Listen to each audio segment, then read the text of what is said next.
Having trouble with your garage door? Problem solved. Call Direct Service Overhead Garage Door Company. We're your go-to team for garage door repair, new garage doors, openers, and more. We offer same-day service. We're always ready when you need us. Best of all, you can book your appointment online or talk to a live operator 24/7. No machines, no waiting.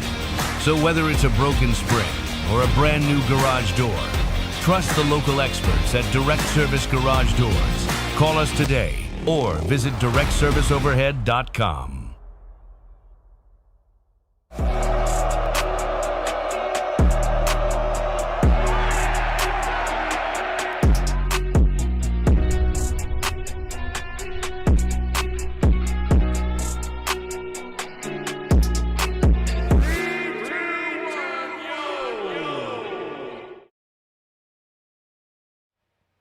Yo, what's going on, everybody? Welcome to Monday Night Lights live here on Tusk Talk with Ty.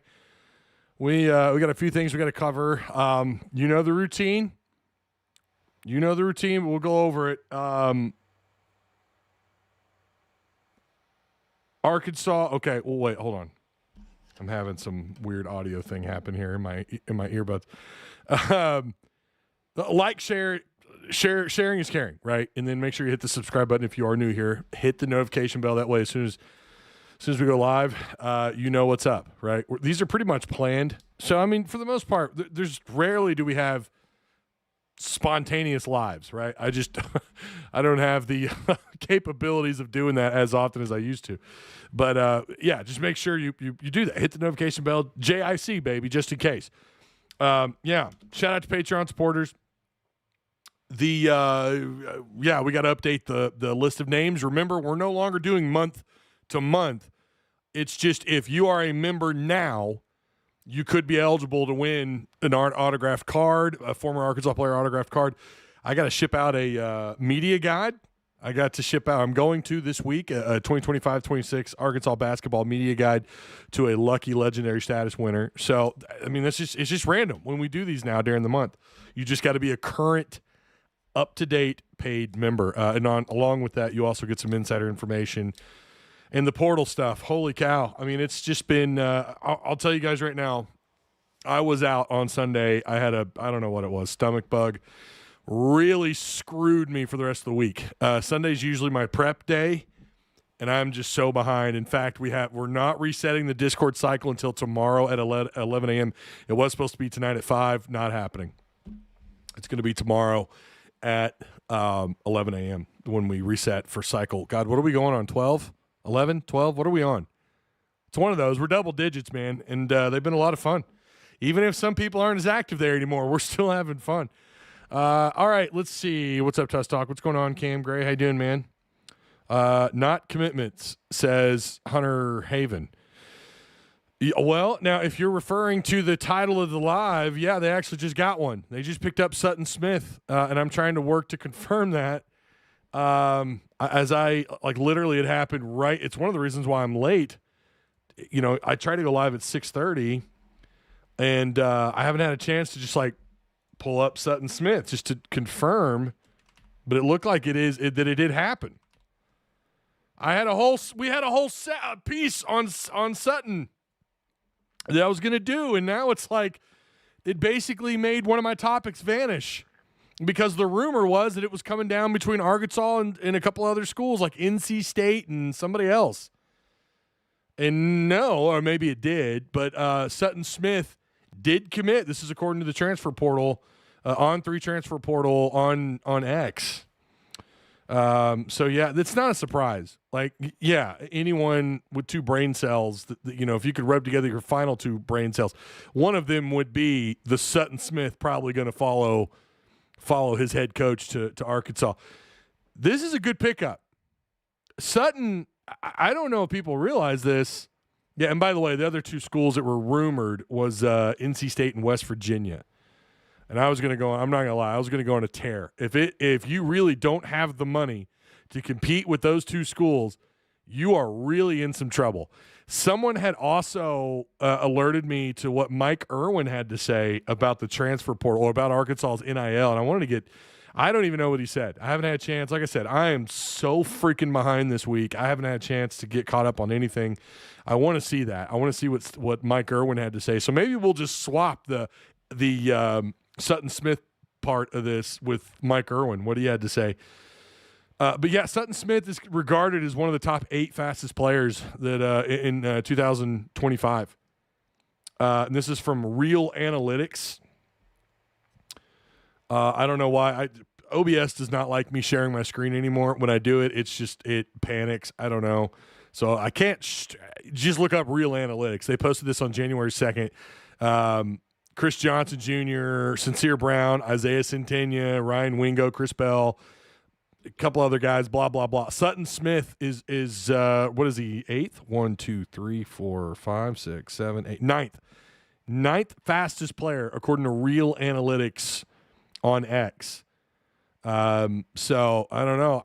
I know he's fast. I know he's pretty quick. I had no idea he was one of the fastest players in college football in 2025. But they've also got Centennial listed up there, and they're basing this off, I guess, miles per hour. I'm assuming that's what this is because they've got Nick Harbor at South Carolina at 22.4. I don't know too if I believe that entirely because didn't Mike Washington run like a 22.5? So we also have to take some of this stuff with a grain of salt. Regardless, though, I have heard. Yeah, no, he is fast. Sutton Smith is a very fast player. So, yeah, let me get caught up with chat here really quick. Man, make sure you guys share the content, please. Holy cow. Hunter Yurchek needs to kick rocks. Oh, okay. Actually, someone I enjoy listening to Best Hog Sports Talk channel. I appreciate you, Cam. Thank you for the kind words. I wish I had 2 brain cells, says Megan. Oh, come on now. T-Dub says, on Ask Mike show. Oh, so this was just a second ago? Just said the money is better, but it's not top half of the SEC. He said we are losing in the portal because of money. Was this on his show or was this on X? Where did he say this at? I saw on January 3rd where Mike Irwin had said he had quote tweeted Hog HQ, the guy that likes to take random shots at people on X. But he quote tweets him. Is this about money? What is this? Pretty much where I'm at. The SEC means money for Arkansas. Other than that, Sankey and his crew, Birmingham, don't give the Razorbacks a thought. This is something different. Okay, that is not NIL related. Okay, well, I guess he said this on his show on Ask Mike. Okay, well, if I had that piece of media cut out, we could share it, but I don't have it. So we are going to get into it. We are going to talk about just what exactly is happening here. Arkansas is off, despite bringing in Sutton Smith, Jamari Hawkins, A.J. Hill. These are all Memphis guys. These you kind of expect them to get these guys, right? I mean, I know I'm not in the minority in saying that, oh, yeah, what a shocker, right? Like, it's not a shocker that they're picking up Memphis players. In fact, if you look at, like, Penn State, look at their commitment list and how many players they have committed. It's like, I don't know, last I saw it was 15, and, like, all of them were from Iowa State. It's the same thing with Oklahoma State where they're bringing in a bunch of North Texas guys. Other than that, I will say Arkansas is they're really not that far behind everybody else in the amount of commitments that they have.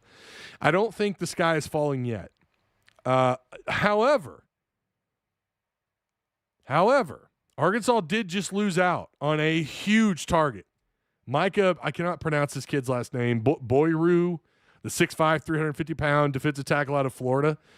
I thought for sure they were going to drop the bag for this kid. And maybe they did. And I know they're in on some other defensive tackles, Austin Ramsey, who visited. Pretty sure Micah, I'm probably butchering his first name too. I'm pretty sure this kid already visited. I think he was supposed to visit on the 3rd. But right now, that gives you Ramsey, Thomas Collins at Oregon State, who's an undersized, he's like 6 foot, 6'1", 276. That's not an SEC interior defensive lineman. I'll tell you that much. If you're sub 305, 310, you are not an interior SEC defensive lineman. Hunter Osborne, who's I think more of an edge, kind of off-ball guy, 6'4", 260 at Virginia.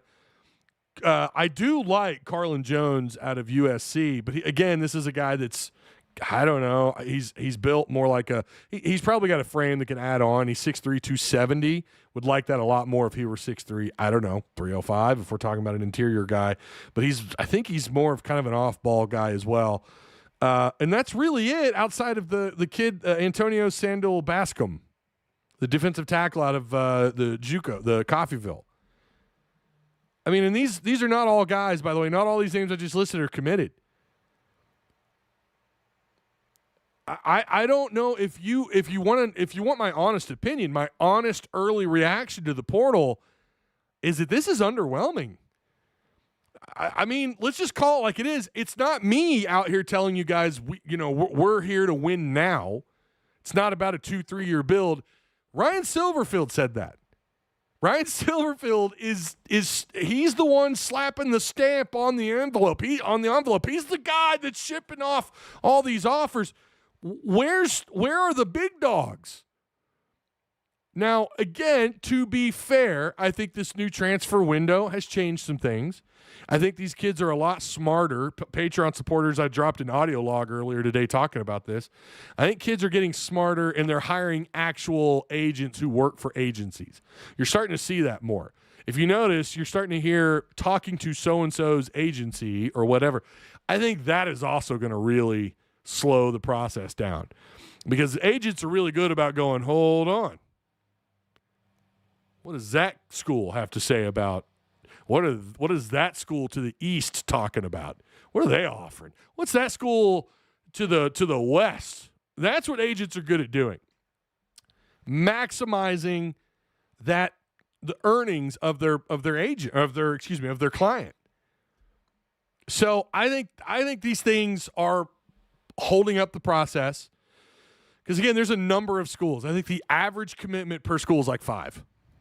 And Arkansas is like right there, 5 or 6 if you want to include the 2 kickers, which I guess we have to. The Starzik situation is interesting. We do have some information on that. I'll just say that it sounds like it was a money thing.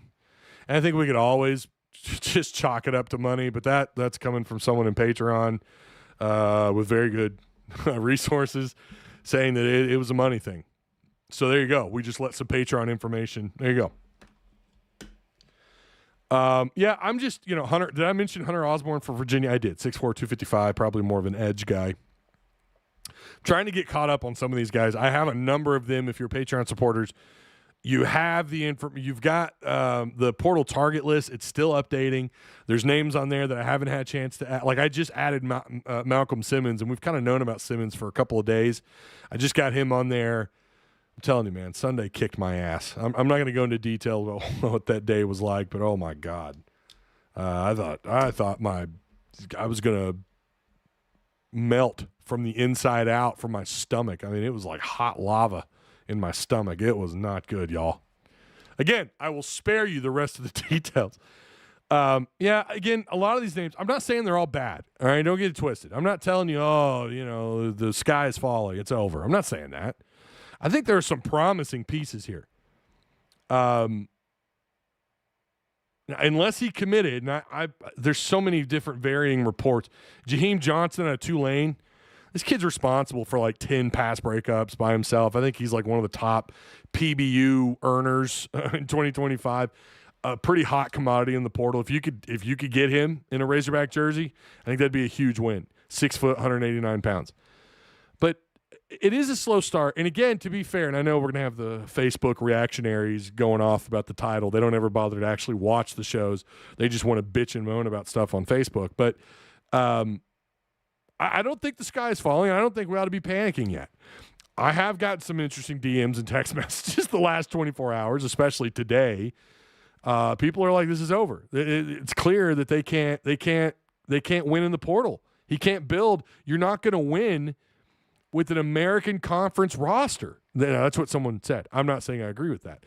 But they're referring to the Memphis players that Arkansas is picking up. Again, Malachi Breland, Jamari Hawkins, Sutton Smith now. That was before Sutton Smith's commitment when he texted me that. But And I agree. I don't know that you're going to be able to put together a whole roster full of Memphis and a group of 6 players and expect to be competitive in the SEC. However, the SEC is also collectively taking a step back as a conference. It's just not what it once was. Unfortunately, shit rolls downhill, and Arkansas appears to be towards the bottom right now. I just wonder too, how attractive is Ryan Silverfield to these prospects? How attractive are these assistants and these coaches? I'm just asking the question. I'm not suggesting they're bad. I will say the way he left Memphis with not winning more games, not winning a title in that conference, you just kind of wonder if some of that is also rubbing off on these agents and these players. Like, I don't know. This might not be the guy to follow. You kind of wonder if that's what's the conversations that are happening. I don't know. At what point does being a great salesman just stop? Like, at what point does that just not work? But they can win. There are several players left on this sheet of people that are supposed to, or players that are supposed to officially visit, that could really turn some heads. That could really, like, okay, now we're building something. Don't get me wrong. Sutton Smith, Jamari Hawkins, A.J. Hill, those are 3. A.J. Hill is really talented. Okay, A.J. Hill is the highest rated player Memphis has ever signed. It's not going to be the case at Arkansas, but he was the highest rated player. He is a hell of a pocket quarterback. He's got some feet. He can kind of move. Obviously, he's not KJ Jackson. He's not Green. He's not, he's more of a pocket passer. And that's what you're going to get out of A.J. Hill. Boy, I tell you what, that's the other conversation we're going to have unless they sign another quarterback, which they're going to have to. They're going to have to sign another quarterback. I mean, what are you down to now? How many scholarship quarterbacks do you have in that room? They're going to have to add some more quarterbacks. Appreciate everyone for being in here. Make sure you like, share, hit the subscribe button.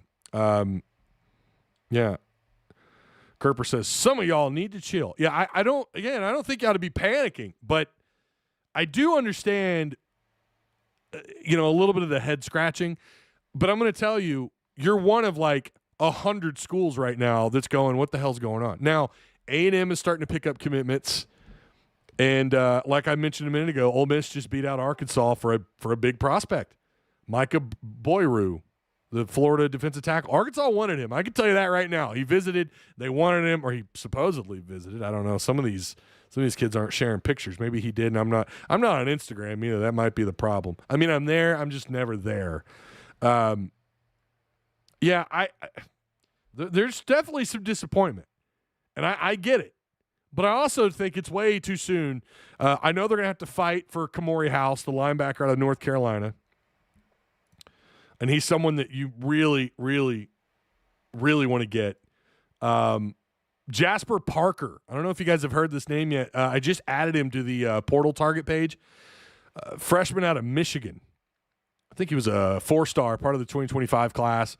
Yeah, it's not unheard of for a true freshman running back to not do great, right? I mean, especially when you consider it's the Michigan backfield. But his numbers aren't great. Average like 3 point or right under 4 yards a carry. His PFF numbers, are not super great. He also only had 25 carries. He's currently unranked. I don't know why that is. I highly believe he's going to be a 4-star. I think he's going to be a 4-star. I think 247's just lagging behind on ranking some of these players. And again, I added him at 545, so almost like an hour ago. So maybe he's gotten his ranking. I'd be surprised if he wasn't at least, of course, a 3-star at minimum if you care about that sort of thing. But I think he'd be a solid addition. We already talked a little bit about Malcolm Simmons, the Auburn wide receiver, who's a 4-star. He's a 4-star in the portal. He's a 4-star part of the 2024 class. The other name that would probably tell you, okay, maybe Arkansas really doesn't have a money problem, Lakai Rowland, this corner out of Maryland. Now, I don't know why if there's anyone who I actually disagree with only being a 3-star transfer portal prospect, it might be Rowland.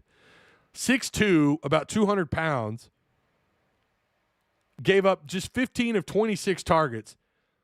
But he really, like, if you watch him play,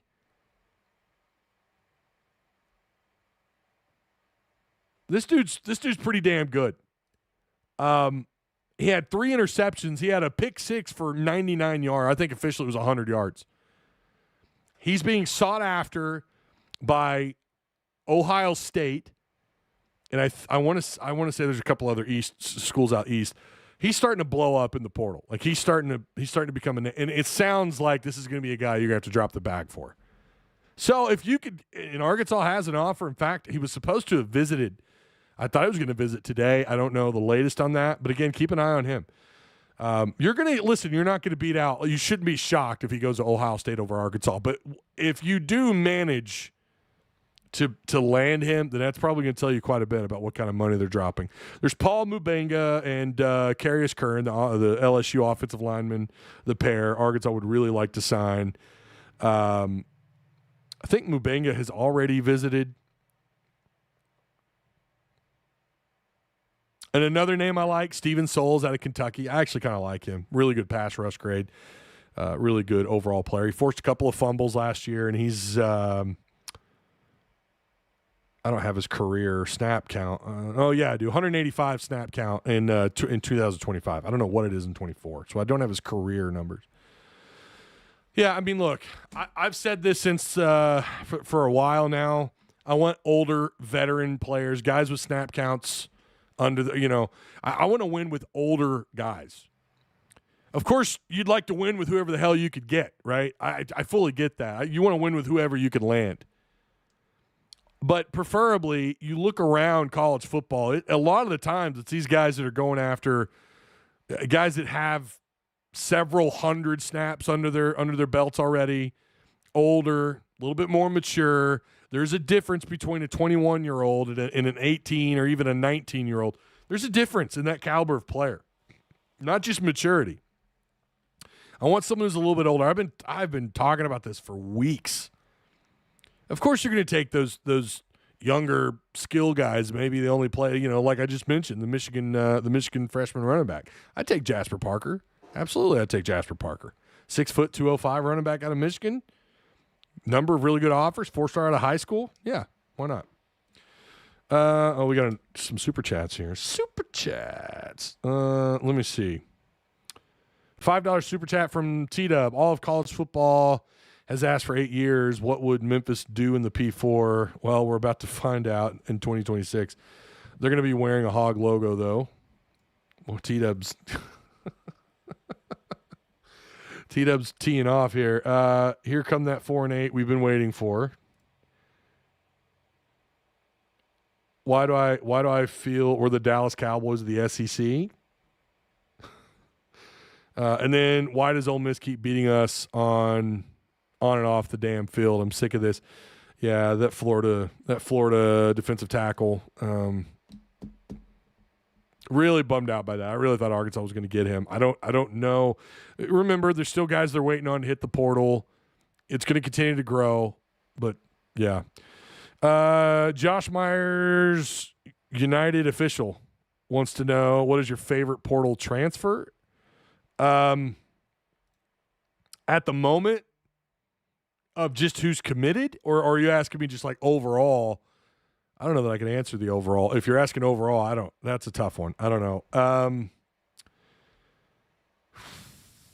Problem is, the only really proven guy that you have only has 1 year under his belt, and that's AJ Hill. Not AJ Hill. The running back we just talked about. Hold on.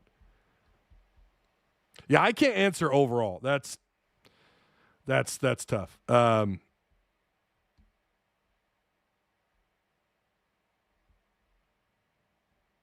I'll tell you who I do like. I do like Jaheim Johnson out of Tulane. He's not my favorite. Sutton Smith is who I'm trying to talk about. Sorry.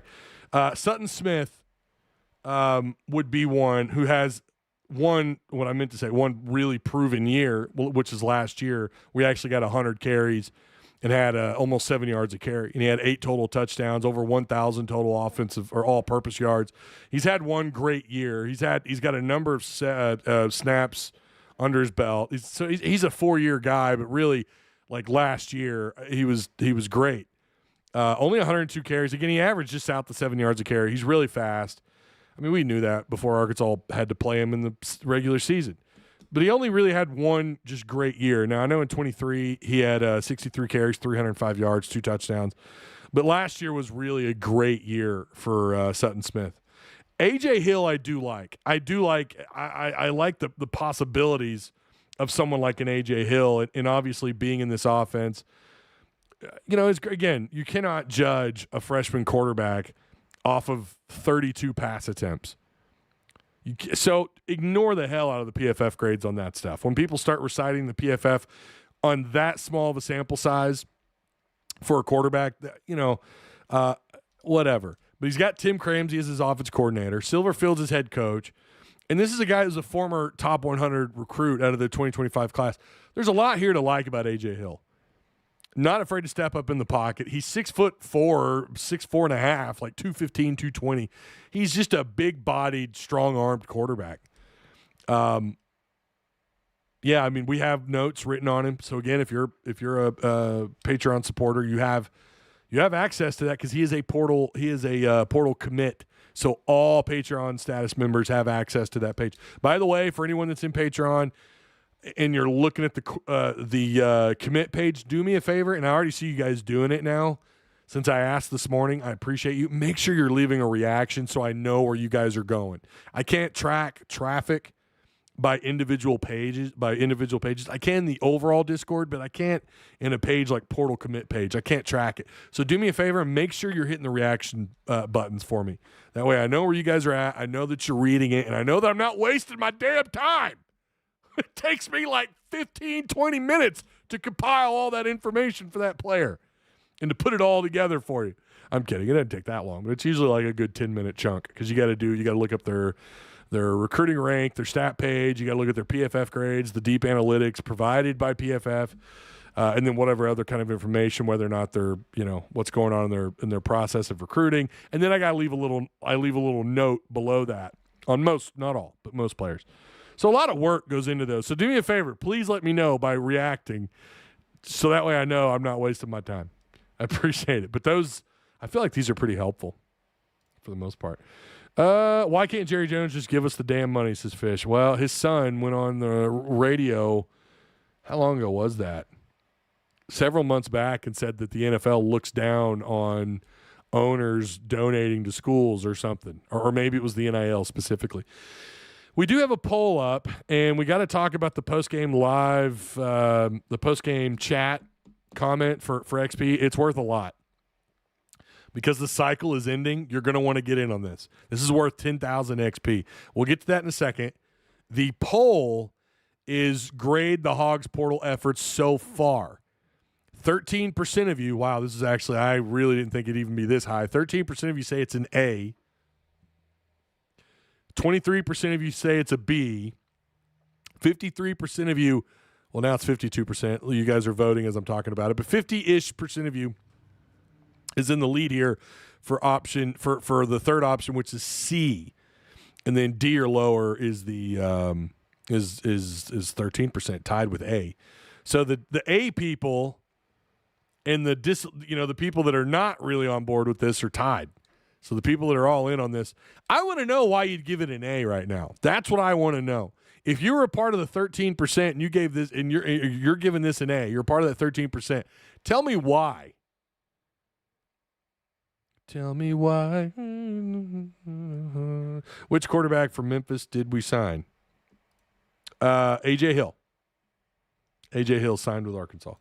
A.J. Hill was a really good player, but I don't know that one player would put it at an A. Hey Ty, what's up, Brady? How you doing, man? Kerper says C+. I think that's pretty spot on.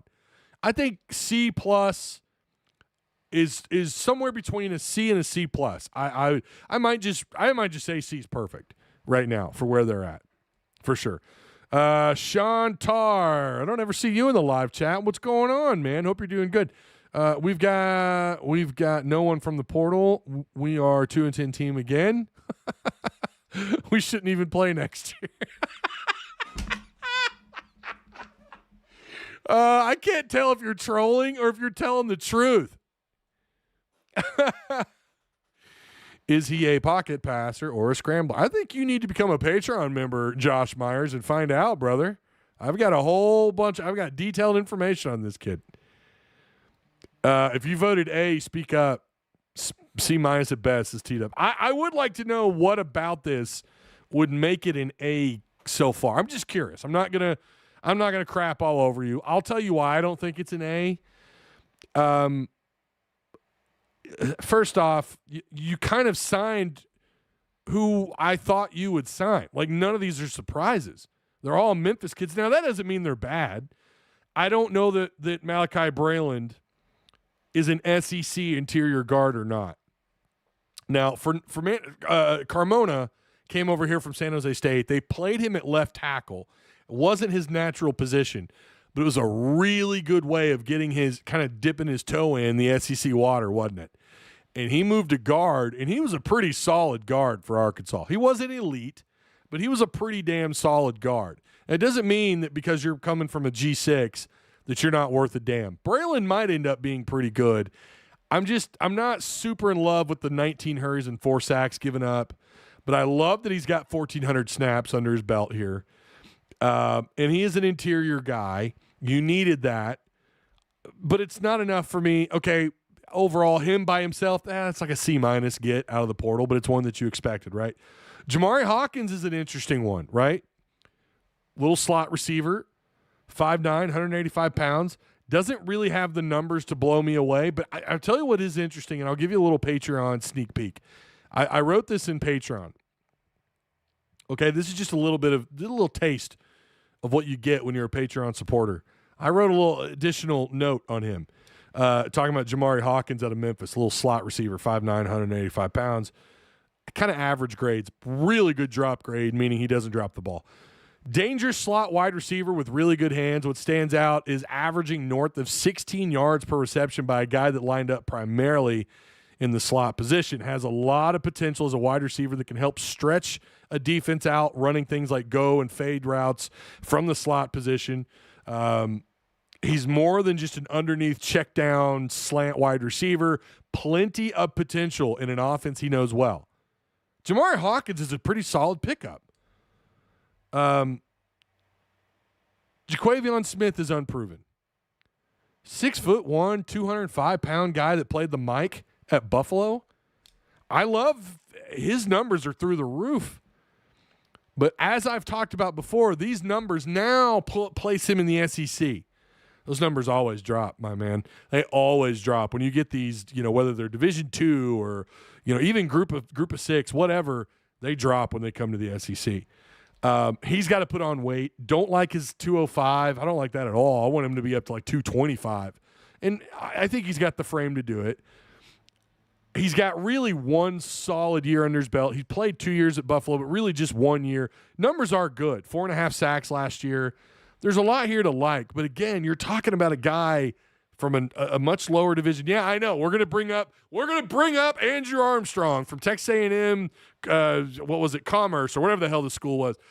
Tesla from I don't know some small private Christian school in Michigan. Yeah, that's fine.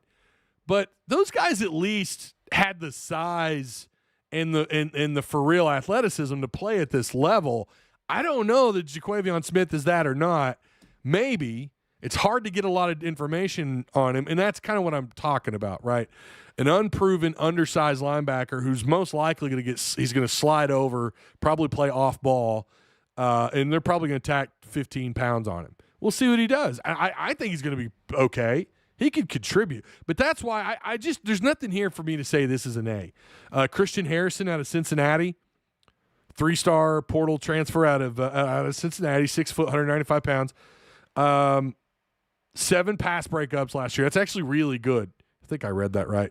1,000 snaps. I like that. 685 snaps last year at Cincinnati. He played 3 years at Tennessee, transferred to Cincinnati. Again, it's Christian Harrison. But this is not a head-turning get, guys. Like, I messaged some people and even Patreon for the matter. No one was like, oh my God, we got Christian Harrison. You know what I mean? And I'm not saying that makes it bad. I'm not saying that.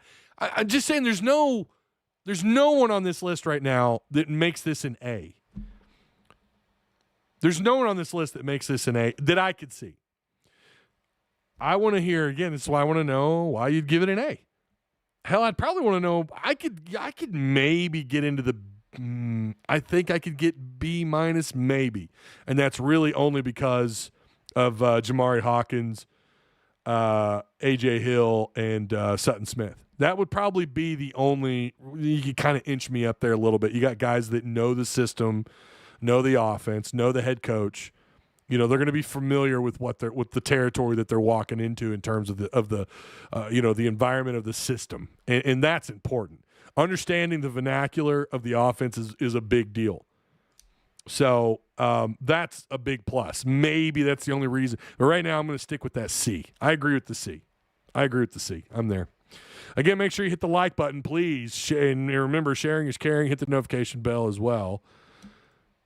Hit the notification bell. If you voted A, raise your hand. Oh no! You need the skinny part of the. You need the skinny part of the fishing pole to the back of the thighs. Oh, y'all might be on the hard stuff.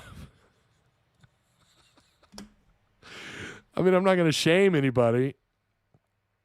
Let me scroll up here. My mom made me pick my own switch out. Yeah, my mom made me do that once too. I think Justin Williams says, I think we have added some solid pieces so far. Yeah. Razorback, Saints, Bulldogs. Wait a minute. I know who this is. This is Eagle. Bro, I don't know what y'all on. This is not that bad. It's literally the third day and y'all are panicking. Yeah, I don't think anyone needs to be panicking. But that doesn't mean they can't voice their concern either, though, Mike. But to start off with, the fact that you're going into this with, I mean, how many days, really you've got, as long as these kids are available, right? I mean, it's all about putting your name in the portal first. And then once you're in, I guess you have all the way until spring. I actually don't even know the deadline. I know that there's a time in which you've got that 15 days to put your name in the portal, but it doesn't mean because the window closes all of a sudden, oops, it's over. You can't. So you still have, but the point is though, how many of these kids are going to be available after, or once the closer you get to spring camp. You want to get, the pick of the litter is now. The pick of the litter is within that. It's between now and probably, I don't know how long. I feel like this is going to start to pick up big time in the coming days. Might be the next week or so, but it's going to pick up. And that's the point. Did you get off to the start that I think a lot of fans wanted to? No, but that also doesn't mean it's over.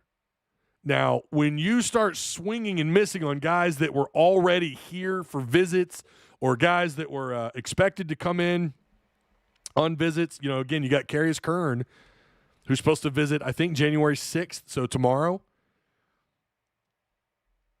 I don't know much about the Cameron Cooper kid, the kid out of Western Colorado. I'll have to do a little research on him. Marcus Wimberly, that ought to be a name you remember, be a little familiar with. Marcus Wimberly, 6'1", 193-pound safety out of OU. He's supposed to visit. And if you start seeing these kids one by one vanish, that's when you start to go, oh, shit. And there are some P4 players, right? Steven Souls actually supposed to be here today. I'm trying to look at this list here. Shelton Lewis was supposed to be on campus today out of Clemson. Carlos. Hey, I'm here for my visit. S.A. Carlin Jones, 6'3", 270-pound USC Trojan. And then Paul Mubinga out of LSU. So you do have some P4, some players that are coming from P4. Are they all-American caliber players coming from another school? No, they're not. Do some of them have some high potential? Yeah, I think several of them do. D-Max said, I just said A to see the results. I love that. I love that. This is funny. That's just kind of funny because it's like, it's like, yeah, I just did whatever. You could be pulled from the portal up until fall enrollment. So is there not, John, is there not like a cutoff? Like if you don't enter or if you don't pick a school by, I guess maybe it is fall, I don't know, that you're not eligible for 2026 for that following season? I don't know. Jeremy Gray says, Ty, I cannot emphasize enough how big of a deal getting Kern is a bit concerning. We did not get him immediately. Jeremy, I share your concern. Now, Kern, it sounds like he's going to visit Ole Miss, if I'm not mistaken. I mean, if Ole Miss keeps beating you out, guys, Kern is a huge deal, and I agree 110%. For this class, and just for the overall, I don't know, fan excitement too. I mean, if Kern comes back home and he picks his Hogs, Arkansas fans it's gonna be double the excitement. He's a really good player. I think Kern, you cannot judge him as another guy, and he is a freshman. He's not an older player. He's coming off a freshman year at LSU where the offensive line was just bonkers shit. It was not good, man. It was bad. And they had him moving from left to right tackle. I think he only started actually. I should have had his information pulled up here, and I don't. I think he was a part-time starter. I don't remember. Very high ceiling. And it's real easy to look at his freshman numbers if you do like a deep dive on his analytics and go, well, yeah, okay. But he was a true freshman on an offensive line that had so many issues. A guy like that, I think you get him in the right system, right coaching. Sky could be the limit for someone like Kern. I'm all in on Kern. And if you lose another kid to Ole Miss, I don't know. Even without Lane Kiffin, right? Oh. I think Mabenga, too. I think these are both players that you need to get out of the portal. Both of these guys have either visited or are supposed to visit. Yeah, I agree, man. And so, again, if you start seeing these names, and we're already taking one off, all right, Micah Boyru, or Baru, sounds Cajun, 6'5", 350 out of Florida. Oh, that sucks. Okay, well then, who are you going to fill in? Who's going to fill in? Austin Ramsey out of Kentucky, 6'4", 303? Maybe. You got to win on the defensive line. And, like, right now, that's that, right? For me, you guys know, I've said this since the beginning. Stack up on line of scrimmage. Stack up on these studs on the defensive line. And I'm going to tell you right now, none of these guys have me over the moon. I'm not saying I'm not like, oh, okay, cool. Yeah, no, that's a good addition. But there's no like, okay, that's the level. You remember when Ole Miss brought in those guys from A&M, brought in like 3 prospects from A&M out of the transfer portal, changed overnight what Ole Miss could do on defense. I kind of want that. And we were told that the money's supposed to be there. And apparently Mike Irwin, and I'm going to really want to go watch that. And we might cut that up and make that a part of Wednesday's show, actually. Mike Irwin's saying we don't have the money that we thought that we had. Here we go again. I mean, you're setting up another coach if you can't do better than what Pittman did. Now, I think by default, Ryan Silverfield is a better coach than Pittman. But again, it's kind of hard to know for sure because Pittman wasn't financially supported. He had one really promising year. And then after that, he had, the not-so-great follow-up year and then the even worse follow-up to that year, and the money was not there. So it's hard to say, really, right? But you don't want Ryan Silverfield coming in here with a 35th ranked transfer class with a bunch of American Conference, some leftover players that may have been asked to leave their former SEC school or P4 school. You're not going to win with that kind of roster, man. You're just not. I hate to break it to anybody, but we don't know that we're there yet. Let's at least wait until the dust settles. I think you'll have a pretty good idea of where you're at in the next 2 weeks. I thought they were going to get another commitment today, but they did end up, they got the guys. Listen, it could be worse, right? You could have A.J. Hill going, I don't know, to South Carolina or something. You could have Sutton Smith going to NC State. Mekhi Braylon going to Oklahoma State or something. Then you're really up. You're panicking. Maybe you are panicking at that point. I think so far he's kind of done exactly what he's probably meant to do. I should say meant. Given the circumstances, the most realistic outcome is probably what exactly unfolded today. We were just wanting something more extravagant, maybe a couple of head turners in the first couple of days. We got a long ways to go, guys. We got a long ways to go. Gosh. We're going to act like Chad Morris ain't back at oh, that is true. Yeah, Chad Morris is back at Clemson. Oh, that's interesting. Yeah, that was wild. I feel like we've stepped into an alternate reality or something. Grade the portal. Grade the Hogs portal efforts so far. And C seems to be about, I think we're all in agreement here. Arkansas is at a C, 47%. I think we are all in agreement. I'm down with that. C's, yeah. I was hoping we'd be more like teetering on the A, B plus A, and I don't think they're there yet. Okay. Ty, you think they Kern? Did you mean to say, do I think they get Kern? I mean, I don't know why they wouldn't, Steve. I mean, considering this is his home, and I mean, I don't, if you're talking, I mean, I don't know who you're talking about, Steve. If you're talking about Arkansas getting Kern, yeah, I think it's just as sure. Why not? Makes me wonder if Ryan Silverfield overspent on flipping average or worse in-state players just for fan optics. No, I think both those cats were pretty good. No, I don't think that at all. I think they wanted those kids. Absolutely. For sure. Part of it too, yeah, you don't want to let your in-state talent, your top talent leave. And I think that's just part of what they want to do. They want to get those kids from in-state. They want to put up a picket, whether or not you think it's worth it. You know, a lot of fans, a lot of people believe that it's just not worth recruiting Arkansas. I would say it's not worth putting in the kind of resources we used to, but yes, it is still very much worth recruiting Arkansas, and I think that's probably their approach, Silverfield and his staff. Kern's home is the bank. Well, yeah, true, but Gary, you'd be surprised at how much family does still matter.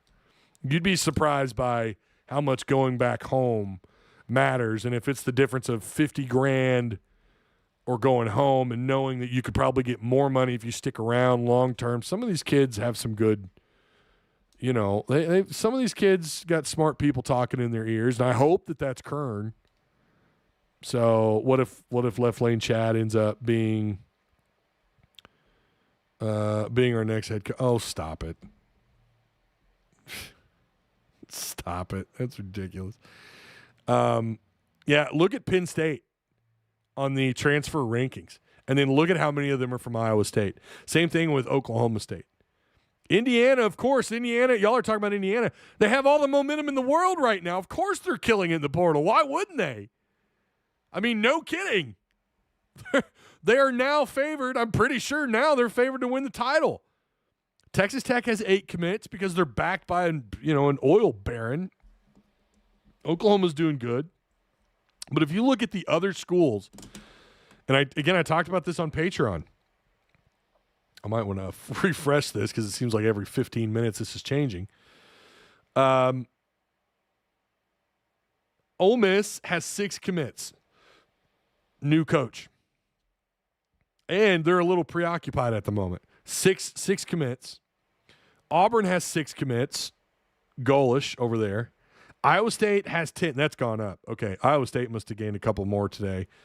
Iowa State with 10. Kentucky with 3. 3 commitments. South Florida has 7. Arkansas has now risen. They were 30th earlier today. Now they are 18th. They jumped 12 spots.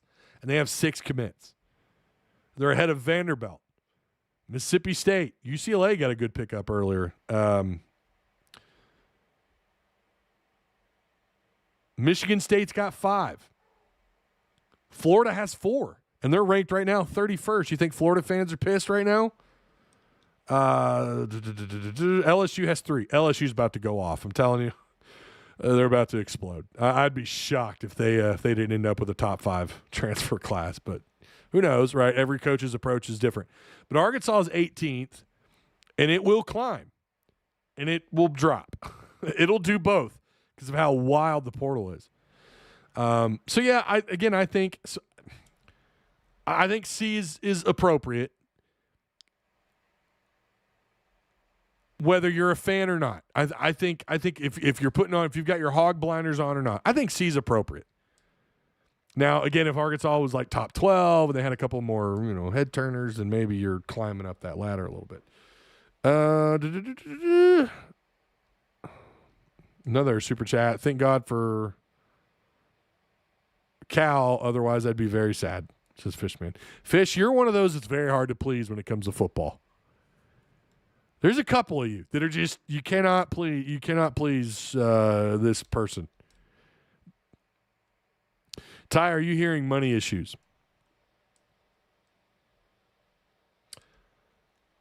I might have more on that. We're going to get some things settled by Wednesday. I'm going to reach out. There's already someone I have in mind. A couple people that are going to help me out with that. Going to give me some more detailed information. If I get anything between after this live show and Wednesday, of course I'll talk about it on Patreon. But yeah. Amen, Fish, says Richard Baker. Amen, brother. Arkansas sucks. Thank me for Arkansas baseball and Arkansas basketball. Don't thank me for Arkansas football because I did that in 2021. That's all I need to do. I'm Mitch Mustaine. You don't understand my struggle. I highly doubt that you are Mitch Mustaine. Kentucky has an LSU defensive lineman, Baylor offensive lineman, LSU defensive back, and Arkansas a linebacker, and they're prepared to pay Sam Levitt $5 to $7. Yeah, I think I read he went on a visit there, right? Did he commit there? No. He's going on a visit. I'm telling you, some of these guys, it's just impossible to keep up with these. How crazy the. Yeah, right now Kentucky has they've got 1 4-star. They're 14th in the country in the transfer portal ranking. I think he's supposed to visit there. They pulled Colton Price out of Baylor. Yeah. Tavion Wallace, Arkansas linebacker, going to Kentucky. Yeah, that's a bummer. Would really like to see him stay, but obviously that's not going to happen. We knew that wasn't going to happen. $10 super chat from Philip Frame, 6571. The best thing about having Ryan Silverfield as a head coach is we won't have to worry about Lane stealing our players anymore because he never get any worth stealing.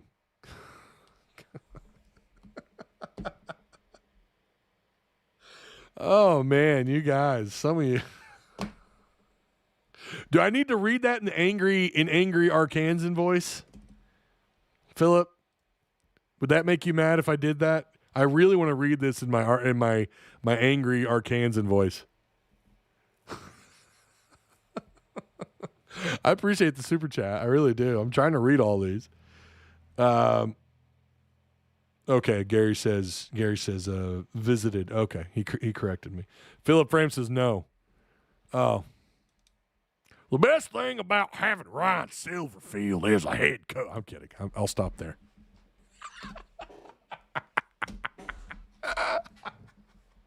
Oh man.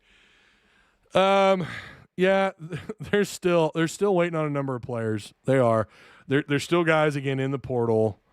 I looked up Bradford, Latron Bradford, the Purdue defensive back. I think I might have added him to the portal target page. Did I make him a page or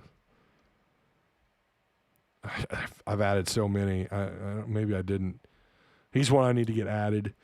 Malcolm Simmons is the other one I think that's definitely worth watching. 4-star wide receiver out of Auburn. Played a couple of years. He had 40 catches his freshman year. 40 catches for 451 yards, 3 touchdowns. 2025, less catches, 25 catches, 457 yards. So he has 5 career touchdowns, 65 career receptions. Obviously, we'll have 2 years of eligibility left. Keep an eye on Malcolm Simmons. God forbid, he probably already committed somewhere as I'm live. I don't know. Last I looked, he was available. And again, we already talked about Jasper Parker, someone else that's supposed to visit, and Lakai Rowland out of Maryland. Those are some names to keep an eye on. Austin Ramsey, Paul Mabenga, LSU and Kentucky players. Just keep an eye out. Keep an eye out, brother. You should be angry. He is our head coach. I'm not angry, man. I want to listen. I take off my fan glasses with this sort of stuff. Like, I'm just going to give him a chance, see what he can do. I'm going to see what he can do. I mean, I don't know, man. Maybe they're only picking players out of the portal they feel like that will operate within their system. It could be that. And that means they may not have as many stars next to their name. Maybe that's it, and they'll work and they'll be good. I have no idea. I can tell you my thoughts when the dust settles. I can give you my thoughts and just kind of where they're at, or what I think as far as just like the roster that they've assembled, whether or not I like it. But at the end of the day, I don't know what's going on inside that locker room. I don't know what's going on inside the headsets, right? Maybe these are, I don't know. Maybe they'll make it work.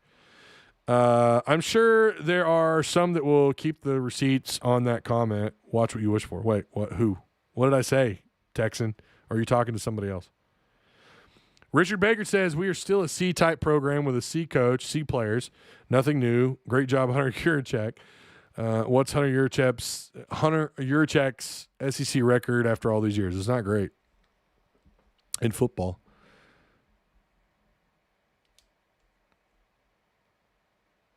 Yeah, Build Island Troll post. I'm sure that's, yeah. Ryan Silverfield is good if you think about it. Maybe put those damn hog banners back up like in 2007. I'm trying to scroll up here.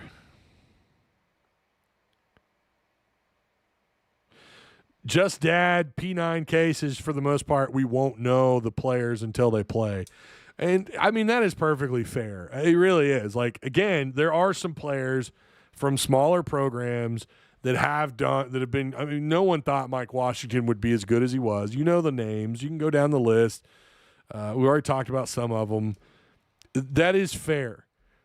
But, you know, you had a great player. You had a number of those kind of players on that roster a year ago, and where did that get you?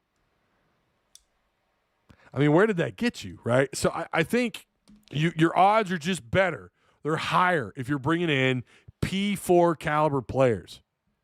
If you're bringing in guys that have snaps, high snap counts under their belts, they're proven. They've played at this level, whether it's Big Ten or SEC, preferably. You just feel better about assembling that kind of roster versus a bunch of guys that maybe, you know, yeah, they're G6 or smaller, lower division, but no, they might work. Yeah, he might be the next Mike Washington, or he might be the next Andrew Armstrong or Tesla or, you know, Neil. I mean, they might be great. How many of these big time players haven't worked out?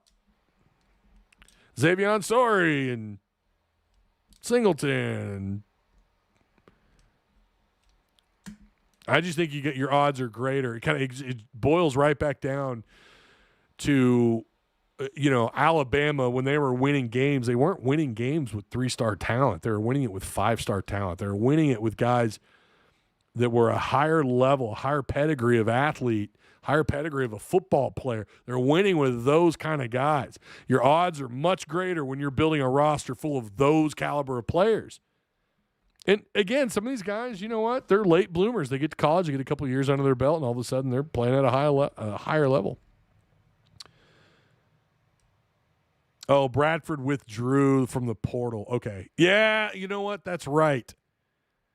You're right, John. Yeah. I know it. Please stop reading the negative comments, says Ala Ace. Listen, man, that's like 60% of the comments. What do you want me to do? If they get Kern, I think the poll would be A or B right now. Yeah, Kern would be enough to – that'd be a nice flip, and they still could.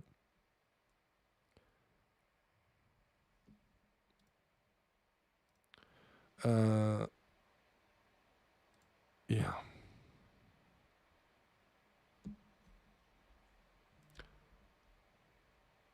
Only 2 teams have won big without talent. Yeah, Indiana is like an outlier if I've ever seen one.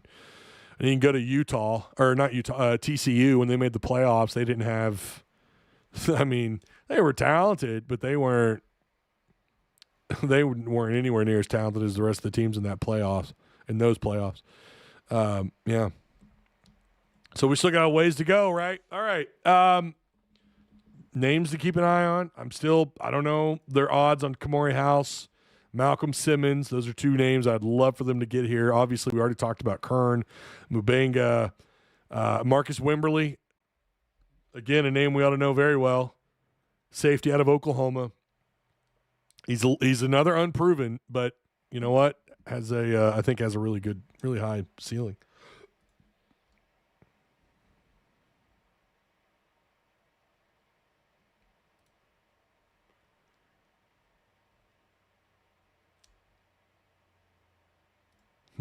Okay. Stop reading the negative comments, man. Like every other comment is negative. I'm not freaking out. I'm just saying water is wet. Okay.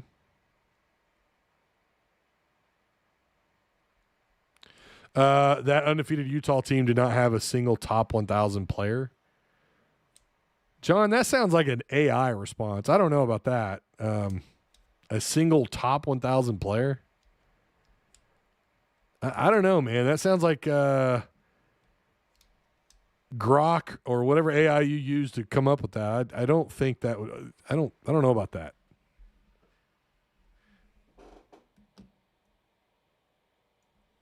So,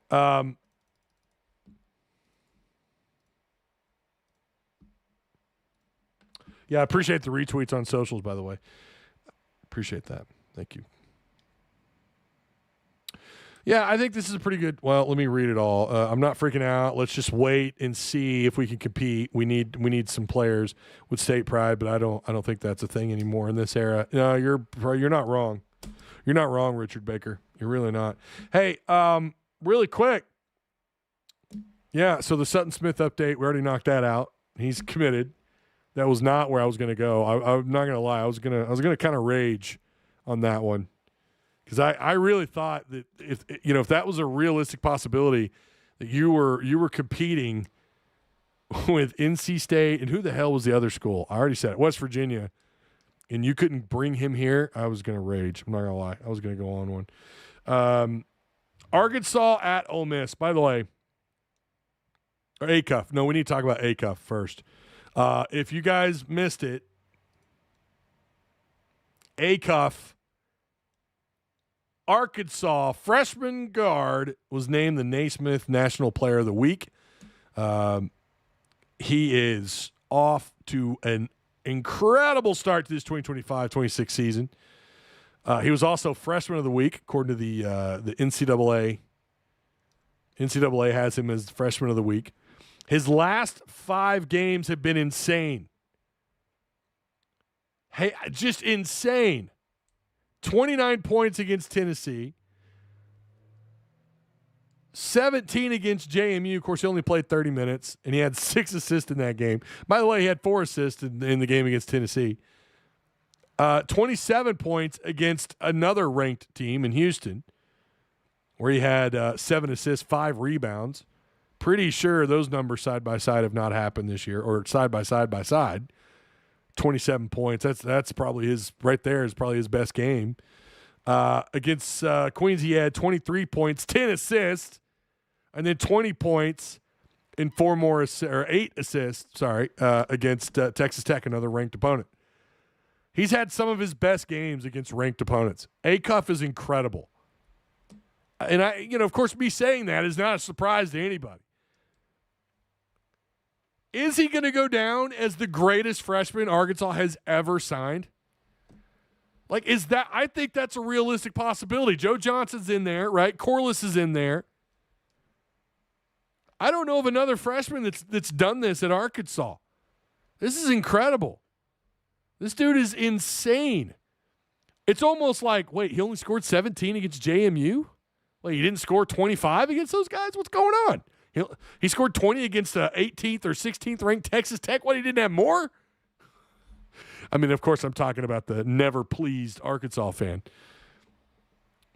He shot in those games. His worst shooting percentage was 50 versus Texas Tech. He shot almost 62% against Queens. He shot 60% against a losing effort against Houston, 58 and 56 against JMU and Tennessee.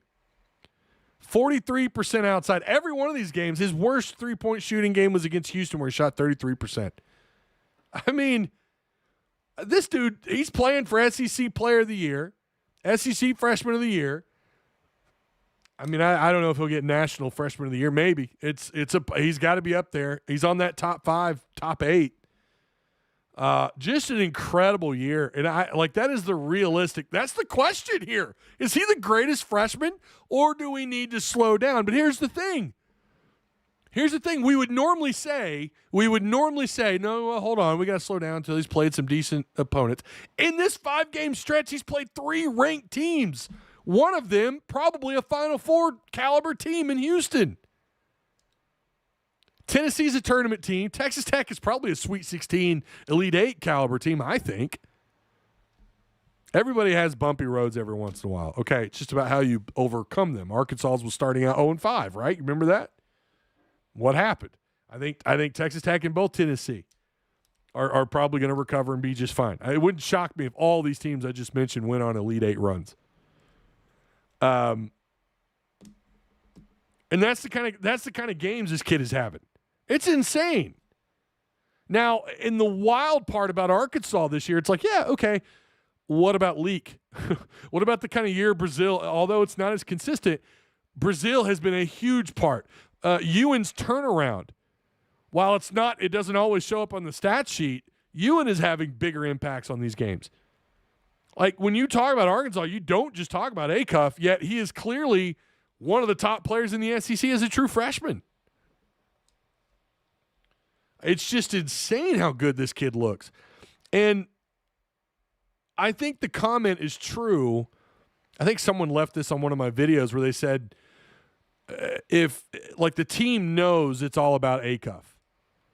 They all know it's all about Acuff. And when Cal tries to involve other players, that's what cuts into Acuff's production.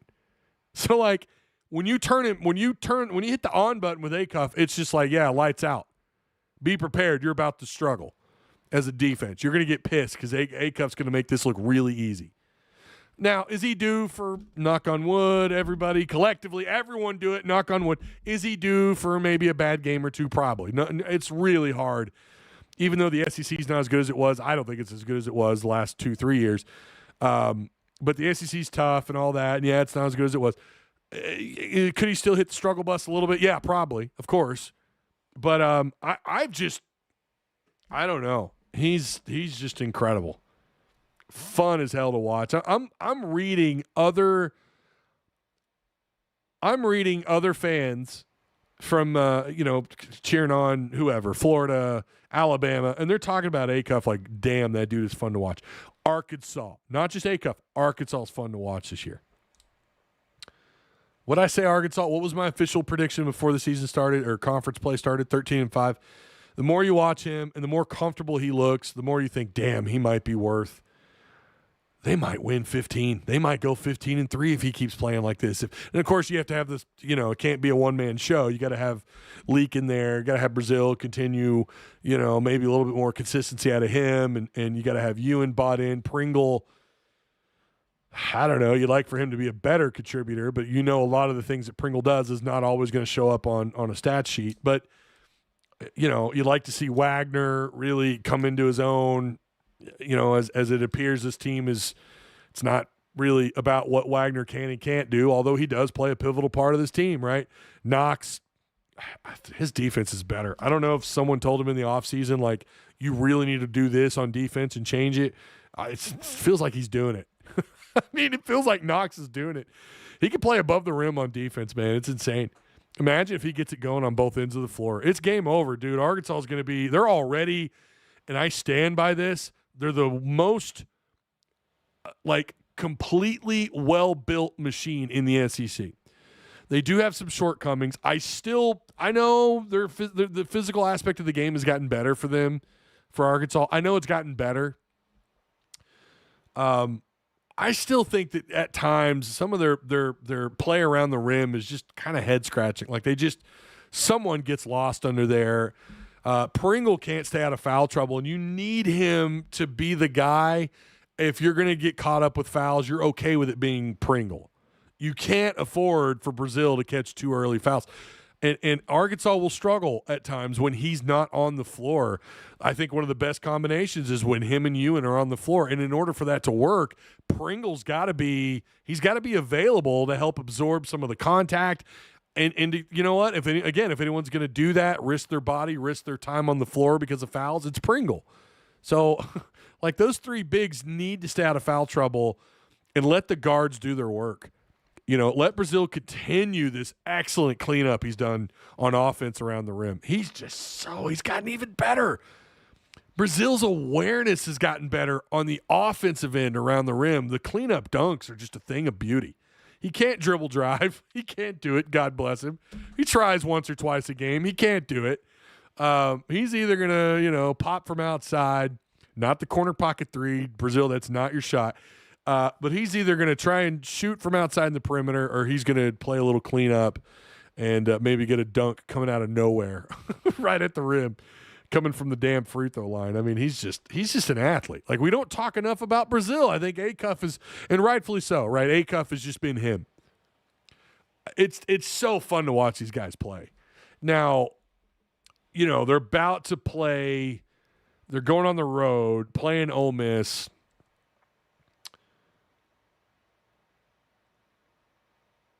It's an interesting matchup. Ole Miss is nowhere near as good as I thought they would be. I really thought we'd be talking about Ole Miss as maybe one of those, at beginning of the year, I think I said 10 teams would get into the tournament. Now I'm down to 8. I don't know if I would I'm not sure if I'd put them in the top 10.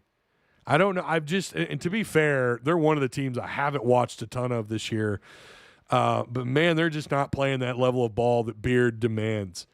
And a little surprised by that. And I know they've got some other stuff, but I just thought more of a guy like that. Now I realize too, it's Ole Miss. Ole Miss is just basketball careers don't go there to thrive. Okay. They just don't. That is not a basketball school. They have no history in the sport. And it's not shocking that Beard is off to kind of a, not a great start. But I thought that they would be a top 10 team when I thought, 10 teams could get into the tournament. They would have been one of my 10. Right now, again, I don't know. They've got a long ways to go. They're not scoring a ton of points. They're not really, I don't know. Listen, they're 74 points a game. That's 283rd in the country. Now, they're not a good rebounding team either. I mean, they're somewhere in the 240s.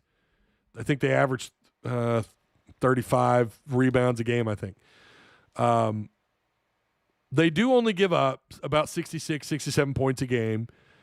They can match you in certain areas on the floor. I don't know. This is one, Arkansas going into Ole Miss, hostile territory. Arkansas will draw for them probably because it's Cal and it's a ranked SEC team. Might be a somewhat hostile environment, but I don't think so really.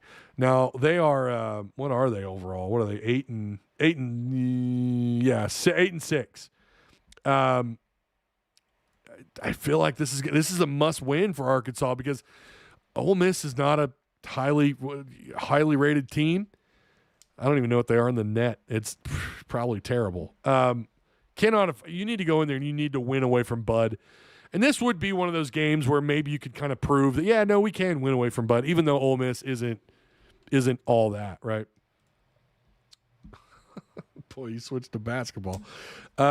Pringle's starting to show more aggression under the rim. I agree.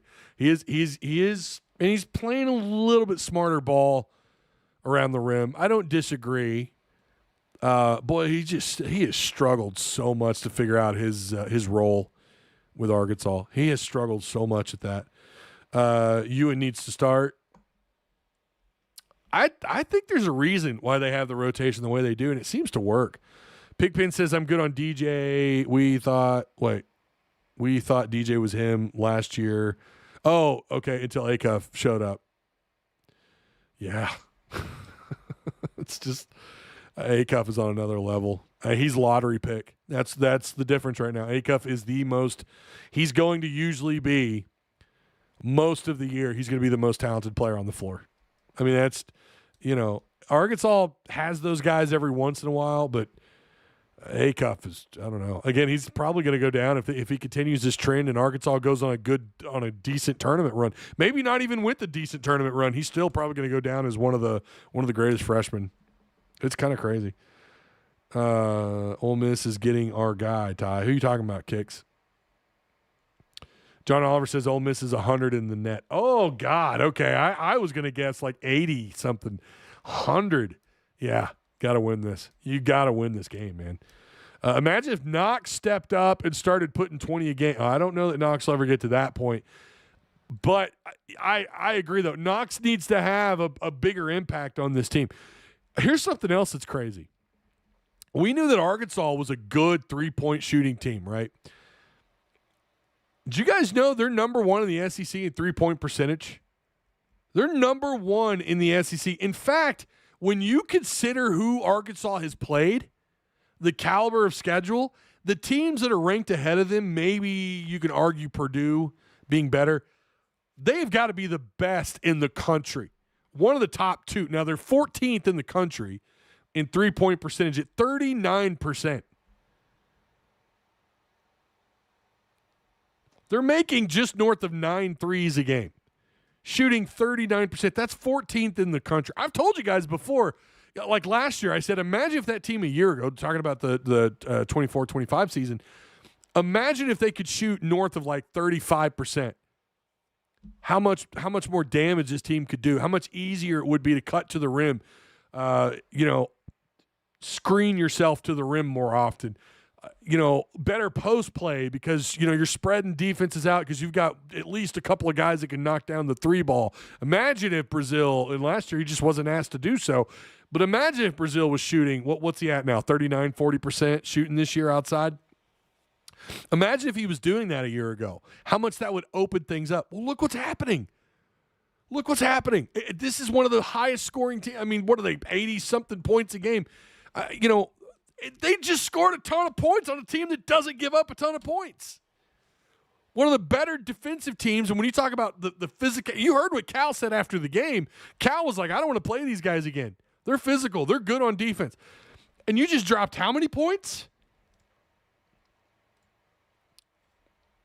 You scored 86 points? Again, Arkansas, actually, it's 90 points a game. Okay, I just refreshed. It's 90. 90 points a game, which is good enough for 21st in the country, has so much to do with ball movement. I think they're better at moving the ball. And, yeah, the three-point, the better shot, the decision-making outside the perimeter. Man, and when they've got, when Leak has an open look, he takes it. When Knox has an open look, he takes it. When Brazil has an open look, he takes it. It's just amazing what can happen when you're that much more effective outside in the perimeter, taking these shots the way that Arkansas does. This is one of the best shooting teams that Arkansas's ever had, and they're smarter. Their shot selection's better. It's cleaner. I just don't know how you're like, and I realize a lot of my audience is mostly football. I get that. A lot of my audience is mostly football. I talk basketball, people leave. I get it. You need to be all in on this basketball team, man. I mean, listen, they're going to probably lose some games. They're probably going to lose a game they have no business losing. That's part of basketball. It's a frustrating sport. But I feel like the more we watch them and the more, this team just starts to vibe together, week to week, it's like they're getting better.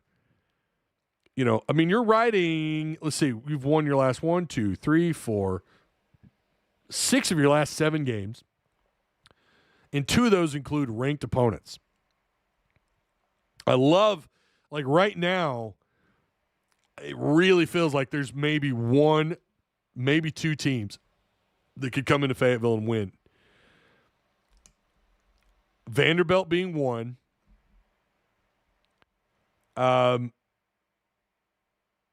That's probably it.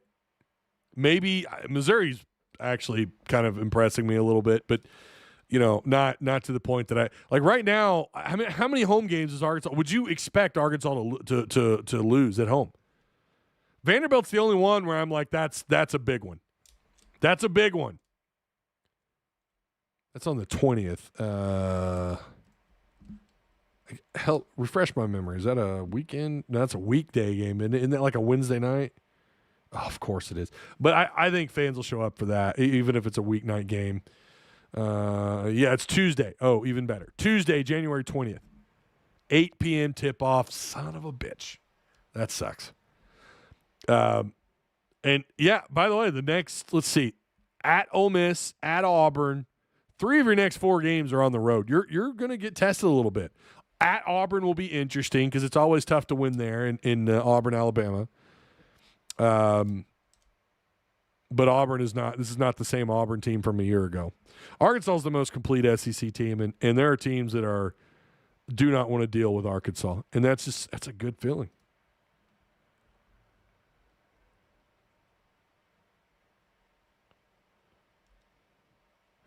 Okay. The post-live question.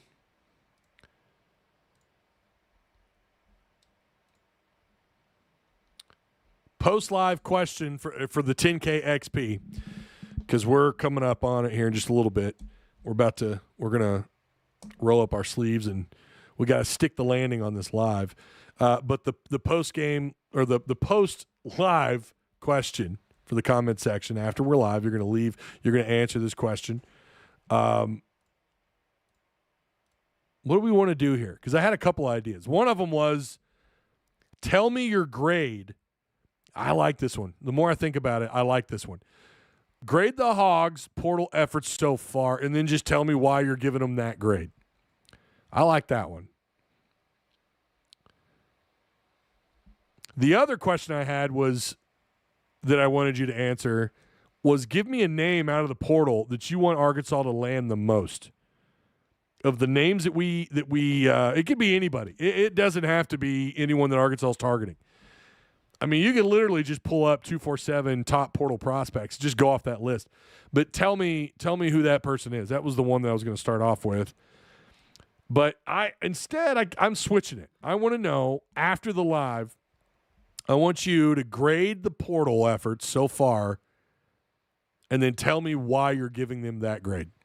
So basically, exactly what we did here on the live. Because the more I thought about that's actually really good. I think that's a really good one. C, not really big gets. Yeah, so Steve-O, again, if you're in our Discord, you're going to want to wait until after the live, or you can do it now and just copy and paste your comment. But if you want 10K XP, 10,000 XP, remember, this cycle ends tomorrow. Cycle ends tomorrow. And Wednesday, we got a special one.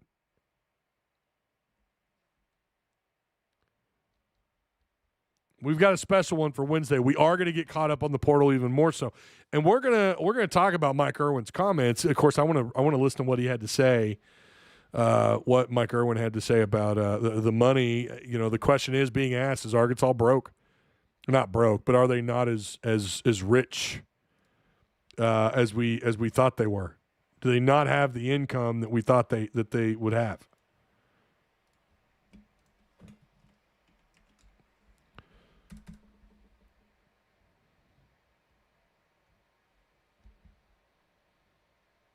So I would love that. Wednesday, we're trying to line up a special guest for Wednesday night. That will be 6:30. Remember, Arkansas plays 8 p.m. against Ole Miss. So we'll be live at 6:30. It's usually not a good thing to do to go live before Arkansas plays basketball or any sport for that matter. It's not a good idea, but I'm going to do it anyways. To hell with it. I'm going to do it. I'm going to do it anyways. We're going to go live. We've got a lot to talk about. We need one more kicker. Yeah, Arkansas's got 2. Might as well add a few more. Kerper's dropping the Discord. We're going to go ahead and put an end to the portal, or to the portal question.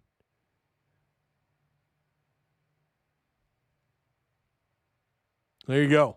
So C takes first place, 48%. B takes second place. A takes third, and then D or lower, 11%.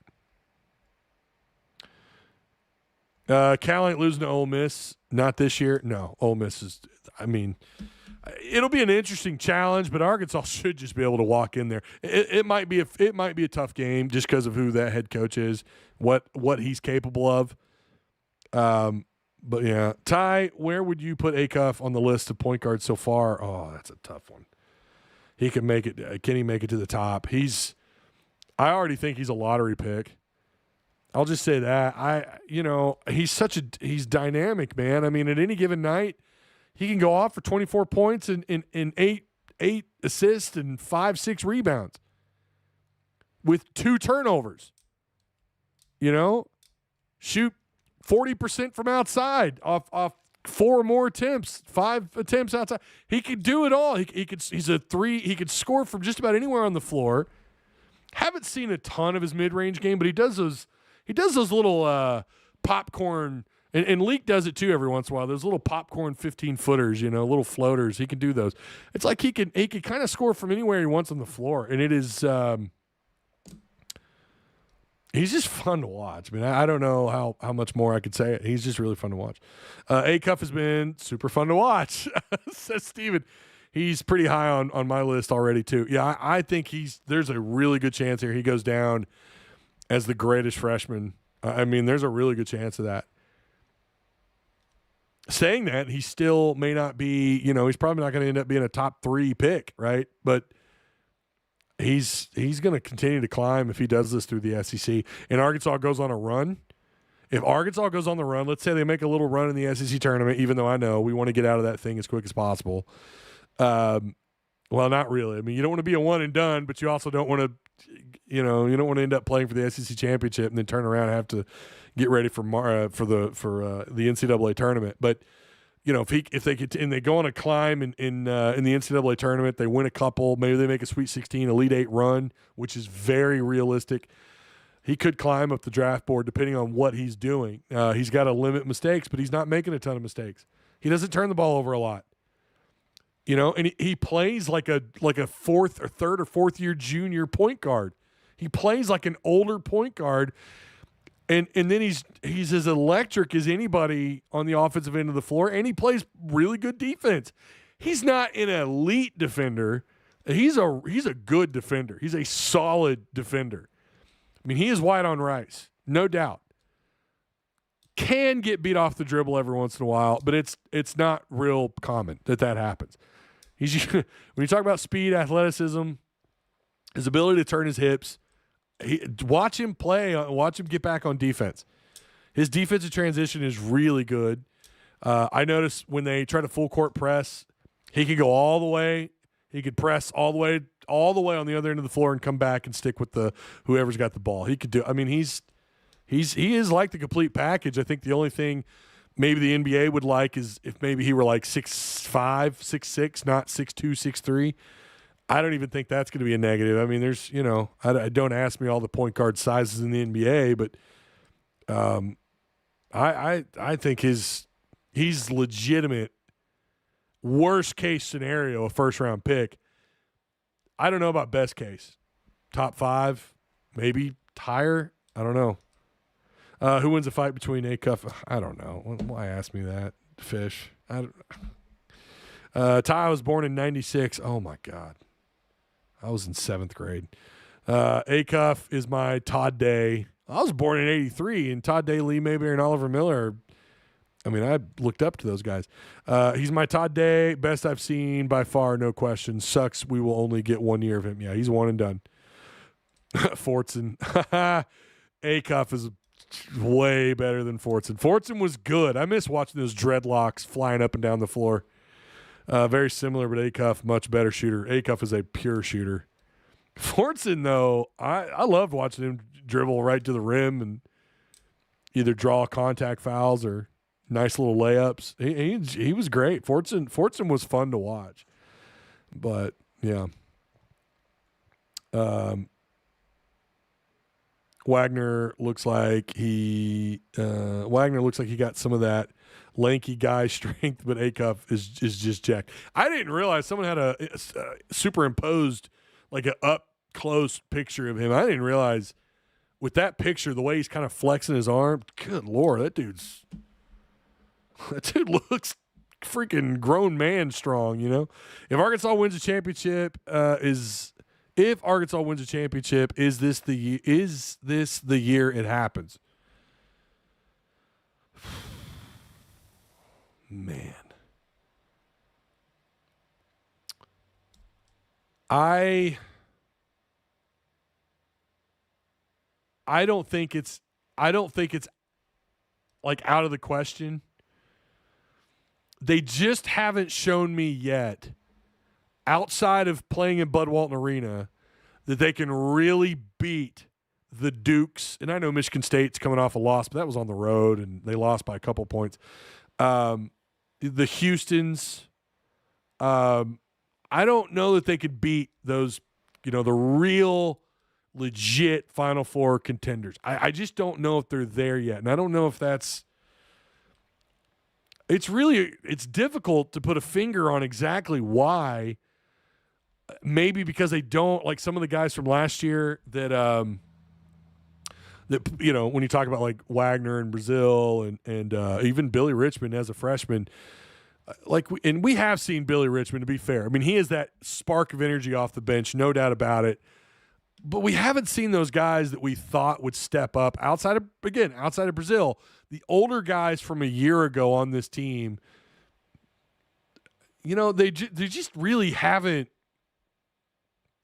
They're not building off of what they did last year. Brazil is really it, right? Wagner, good defensive player. He could sneak up, grab a steal or two a game. Probably right now 6 to 8 points a game. He's not really having of course he's not playing the point guard spot, but he's not having that same kind of impact that he had a year ago. Knox, maybe he'll come back around to what he did towards the end of last year.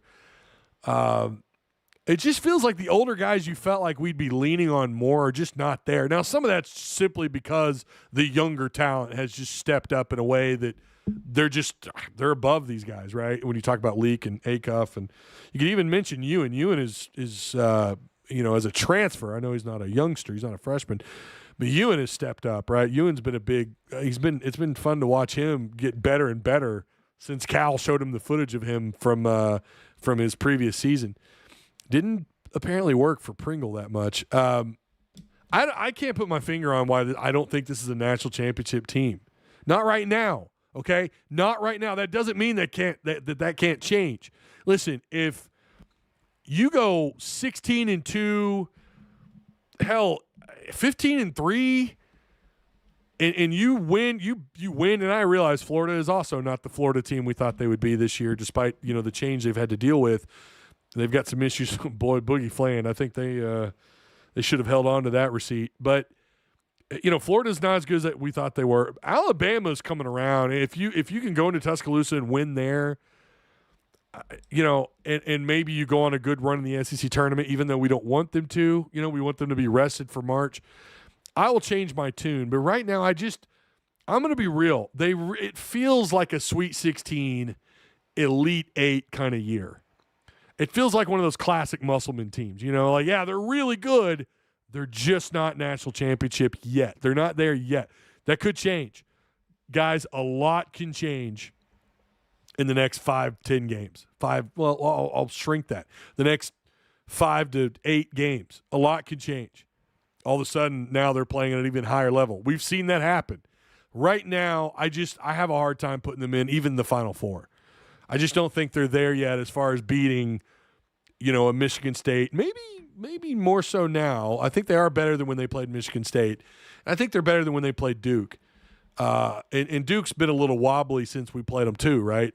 They lost to a team that Arkansas beat. But again, I don't know. That Houston game really told me a lot. It really, at that time, and I realized it feels like every 2 to 3 games, a team is either building off of wins and losses or they're not. They're just going down. And it feels like Arkansas is building every 3 games. Like something is starting to stand out more about him, right? Like you go back to Brazil's turnaround where he's come back to his old self, or he's turned into the Brazil we all thought that he was. Ewan started buying in shortly after a loss. It's like every 3 or 4 games, something new is kind of parsing itself together and building a better Razorback team. But the truth can be said about other teams too, right? So I don't know. We'll see. And it starts at prove that you can win at a P4, even though Ole Miss I don't think is a tournament team right now. Go in and win that game and just win it. Just win away from Bud against the P4. Win on the road in somebody else's building and make it look convincing, and then continue to do that a couple more times because you've got, 3 of the next 4 are on the road. Prove to me that you can, and then maybe I'm changing my tune. Beat Vanderbilt. Do all that and then, beat Vanderbilt. That could do a lot as well. So, I don't know. I could go on. This is a really fun team to dissect, though, isn't it? I mean, they just are. They're so fun. And hopefully they could play at that level. So, problem is only 2 guys showed up in those big games. Everyone else vanished to John Oliver. Since we're talking about down teams, cope with Pope, Kentucky. Oh, yeah, they're getting healthier, but they're not getting better. I mean, oh, Lord, I don't know what to make of Kentucky, man. I realized they had to go to Tuscaloosa, and they did make it. They closed the gap a little bit in the end of that game, but Alabama controlled that thing. They've got Missouri next. I mean, I can't wait till they come to Bud Walton. In current form, if this game were happening tomorrow night, in Bud Walton, Arkansas and Kentucky, I'd take Arkansas by 15, 18 points. I don't even think it'd be a ball game. I think Arkansas would control that game by double digits most of the game. Kentucky does have talent, right? They do have talent. They have pieces that could maybe make it interesting for a minute or two. But I just feel like Arkansas right now in their current forms and what I've seen from Kentucky and Arkansas, I think Arkansas would damn near run them off the floor. Kentucky just – who knows? Again, now that they're healthy, they got to figure out that rotation and figure out what the chemistry is. Like, it's tough, man, and we'll see if they can do it. But Pope's he's got his hands full. So, yeah. But right now, if they play tomorrow night, give me Arkansas by 15. So, anyways. All right. I appreciate everyone. Shout out to Patreon supporters. Hey, man, we went beyond 90 minutes. I wasn't even sure if I could do that. Shout out to Direct Service Overhead, the Garage Door Company, same-day services, quality parts, affordable outcomes, better than the best, 1,000-plus 5-star reviews. They really are the best there in Central Arkansas. 501-244-3667. Again, that's Direct Service Overhead, the Garage Door Company. Shout out to all the Patreon supporters who also bumped up their tiers. They bumped up the tiers. Good for them. Appreciate that. You guys are awesome. All right. We will, again, Wednesday, we're going to have a surprise guest. It probably won't be a surprise. I'm sure we'll announce it tomorrow. We're going to have somebody on Wednesday night, 6:30. We're going to try to end it probably 5 minutes. I'm going to try and get to the 90-minute mark. So we might go live. The plan might be to go live a little bit before 6:30. But just, again, make sure you hit the notification bell. You're going to want to be here. We got a surprise guest. I think I'm going to have Tim Neal with me on Wednesday night. So we'll have at least 1 or 2 other guys here to do the live show, the Wednesday night, Tusk Talk Wednesday night live show. Whatever the hell we're calling that show. All right. You guys be good. And so I'll be doing 2 lives on Wednesday. I'll be doing the postgame for that for Ole Miss as well. All right. You guys be good. And I'll see you on the next one. Bye.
I mean, there are a lot of older gentlemen with beards playing basketball in college right now.